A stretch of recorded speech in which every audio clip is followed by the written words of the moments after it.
Karate அப்படின்ற வந்து ஆயுதம் தாங்கி தாக்க ஒரு இது இருந்தது.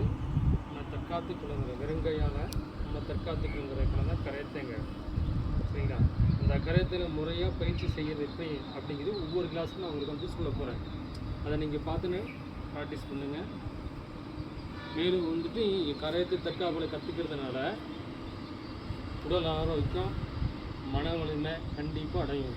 நிச்சயமாக உங்களுக்கு உடல் ஆரோக்கியம், மன வலிமை கண்டிப்பாக கிடைக்கும் அப்படிங்கிற வந்து அனுபவத்தில் நான் சொல்கிறேன்.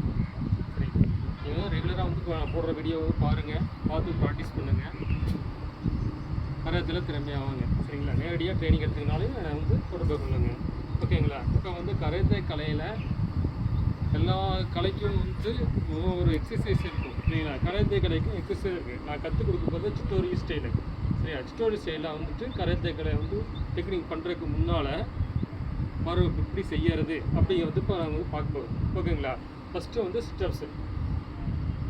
அதெல்லாம் கராத்தே வந்து ரோஜோட வந்து ஸ்டார்ட் பண்ணுற போது குரு வணக்கப்படுவாங்க இல்லைங்களா? இப்போ வந்து காலை வந்து 2 3 செஞ்சு வச்சுக்கிட்டு நேராக நின்று ரோஸ் அப்படின்னு சொல்லி செய்யணும். அதான் வந்து கராத்தேக்கெல்லாம் உள்ள டோஜோக்குள்ளே கராத்தே ஸ்கூலுக்குள்ளே ஸ்டார்ட் பண்ணுற போது ஆசிரியர் கொடுக்குற மரியாதை. ஓகேங்களா?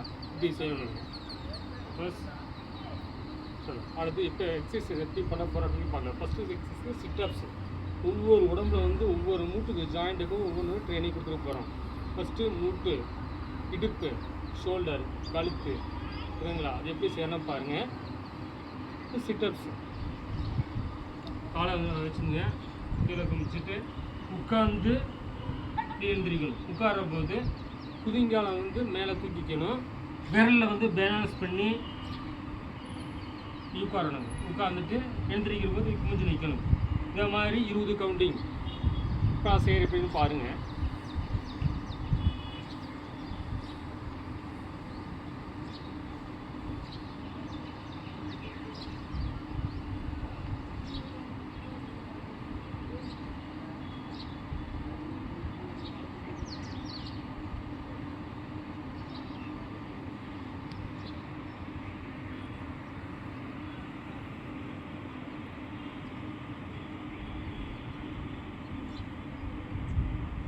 இது